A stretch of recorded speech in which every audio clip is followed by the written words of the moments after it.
mga kaibigan. So ang limit po namin is 30 lang. So ngayon, ayan, dumami sila. Ayan na po. Hindi na po 30 yan. Legit, isang daan na po yan.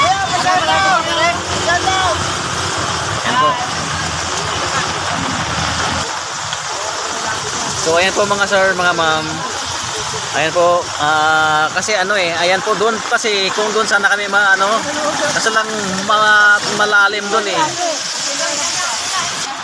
Ayan. Hanggang doon na lang cut off doon, hanggang doon cut off na kasi okay na po. Ano po kasi yung limit lang, limitado lang po. So marami pa rin mga kaibigan dumating. Ayan, nagsilatingan pa rin. Ayan. So ngayon, hindi lang po tayo puro forma mga kaibigan. Totoo po yung ginagawa namin, wag yung sinasabi na marami nagsasabi sa amin na puro lang salita. Ngayon ginagawa na namin, ayan maskin alam niyo po, maskin dito kumikita pero at least may puso kami, di ba? Ayan po, ngayon ginagawa namin totoo. Ayan.